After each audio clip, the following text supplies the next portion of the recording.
Worried about a potential stock market crash? All of this volatility got you freaked out? Want to know why you should be excited, not worried about what's going on? Then you have to check out today's video. He is a best-selling author. 30-year-old Jason Fieber has a plan. This guy retired at only 33 years old. I don't know if I know too many people that have accomplished something like that. He's really kind of a guru when it comes to passive income.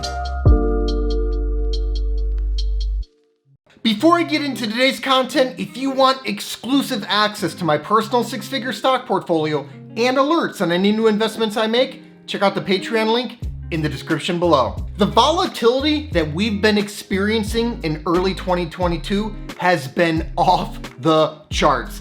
I've been investing for more than a decade now, and I've got to be honest, I've never seen anything like this before. Now, I've seen plenty of volatility over the years, plenty of big drops, but these wild intraday swings that seem to be part of a protracted trend, very odd. And with inflation running red hot, the Federal Reserve about to embark on a tightening campaign, and geopolitics running amok, rumors are swirling of a severe market crash. Should you be concerned? If you're a long-term dividend growth investor like me, I don't think so. In fact, I'm not only not worried, I'm actually excited. Today, I want to give you 3 reasons why I'm excited, not worried about all of the volatility going on. Ready? Let's dig in. The first reason I'm not worried is because I don't see the current high rate of inflation as something that will persist forever, nor is it this big, bad boogeyman that it's oftentimes made out to be. Inflation is like the rising tide lifting all boats. What do I mean by that? I mean everything goes up. Inflation doesn't discriminate. It affects everything. Wages are going up, input costs are rising, so on and so forth. And how do companies respond to this?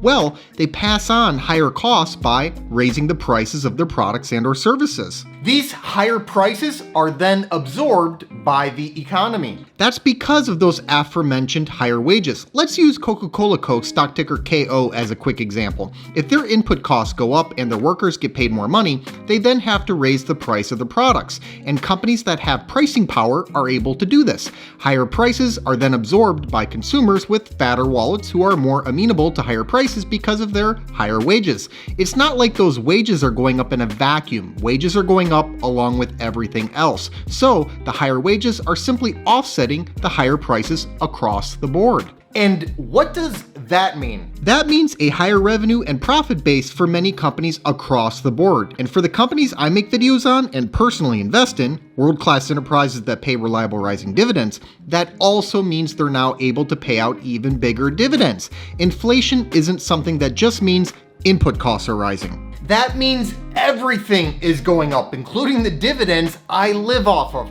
That is music to my ears. I've actually covered this entire concept with more depth in another video not long ago, so make sure to check that out. Going back to Coca-Cola again, real quick, a bottle of Coke used to cost a nickel back in the 50s. Nowadays, much more than a nickel, and it'll cost even more in 20 years than it does now. Of course, wages are also much higher than they were back in the 50s, and they'll be higher in 20 years than they are now. On and on it goes. Now, we don't want raging out of control inflation, but I don't think that's going to happen. There has been a confluence of very unique and rare factors over the last 2 years. A once-in-a-century pandemic comes to mind pretty quickly. This shut down supply chains and demand. Then when stimulus flooded the economy at the same time as rolling reopenings, demand surged even while supply didn't. This caused kinks in the system. Once supply chains normalize and things settle down, that'll go a long way toward reducing inflationary pressure. And then there's the fact that the US Federal Reserve is planning on raising rates this year, which will also curb demand and combat inflation. The market isn't taking this news well at all because that's reducing liquidity, but that brings me to my second reason. The market is absolutely hammering the speculative stuff that relied on liquidity. Easy money for years has led to speculation and excess in pockets. With the pulling back of liquidity, you can see the air coming out of a lot of bubbles out there. We've seen a lot of stuff drop by 50% or more over the last few months or so. But here's the thing. I don't make videos on bubble stuff. I don't invest in bubbles. And while even some high quality dividend growth stocks are seeing some collateral damage, my own portfolio has barely budged this year. My investments have mostly sidestepped this because they never saw the speculation in the first place. Who's going to speculate on, say, PepsiCo Inc., stock ticker PEP? Nobody. It's just not the kind of business that would invite speculation. I think the people who should be worried about the new paradigm are speculators, plain and simple. I'm talking about SPACs, NFTs, a lot of the crypto stuff, unprofitable innovation stocks at sky-high valuations, etc. I don't touch this stuff. Instead, every single video I make and every single investment I personally commit to is in the high-quality dividend growth investing space. I put my capital to work with truly wonderful businesses that are able to routinely increase their revenue, profits, and dividends through thick and thin, including inflationary environments.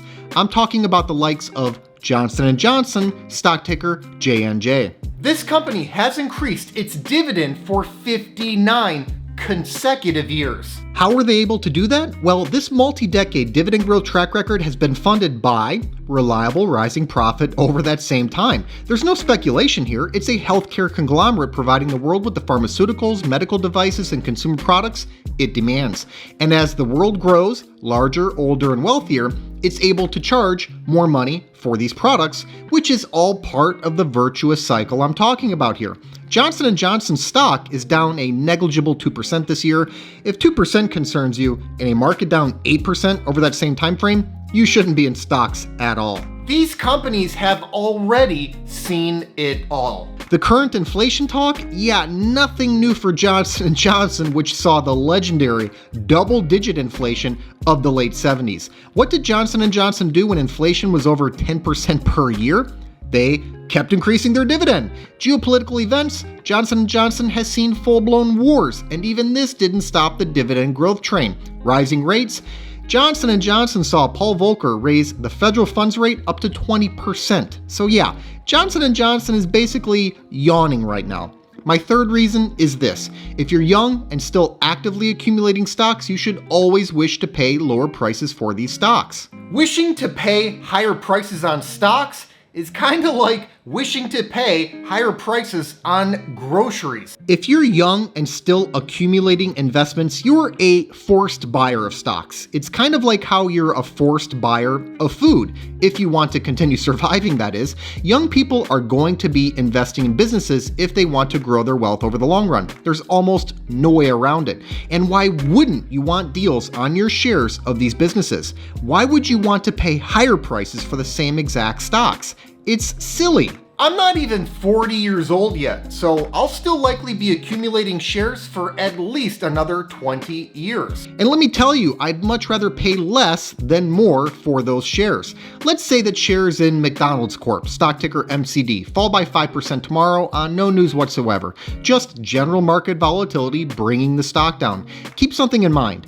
It's the same stock in the same business selling the same food to the same people. Nothing changes about the business or its value overnight. Only the price of the stock changes on that particular day. Price is what you pay, but value is what you get. And if you can properly separate price from value, remember that stocks are slices of ownership in real businesses, and focus on the long term, you're going to be able to take advantage of that short-term volatility and do well over time. Look, at the end of the day, I'm a business investor. I'm not a stock trader. Stocks are highly volatile from day to day, but the underlying businesses are typically not volatile at all in terms of their operational results. And this lack of business volatility translates to a lack of dividend volatility. Stocks go up and down every day, but dividends do not. Dividends tend to not move often at all, actually, and when they do move, it's usually only in one direction, up. Dividends bypass the market altogether.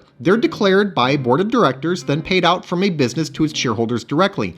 On any given day, stocks are affected by collective human reactions, and human beings can be very emotional and irrational. Dividends, on the other hand, are funded by business operations, no emotion involved, just cash. All else equal, lower prices result in higher yields. Like I always say, short-term volatility is a long-term opportunity. Lower prices resulting in higher yields, all else equal, is a perfect example of why that is. If your goal is to achieve financial freedom and live off of your passive dividend income, and I assume it is, lower prices and the associated higher yields gets you to your goal that much faster. You're able to buy more shares with the same amount of capital, which gives your dividend income a boost. Lower prices are a gift, and I'm always all too happy to receive these gifts with open arms. Thanks so much for watching. I hope you enjoyed today's video. Give us a like if you did, and let us know in the comments what you think about why you should be excited, not worried about all of the stock market volatility going on.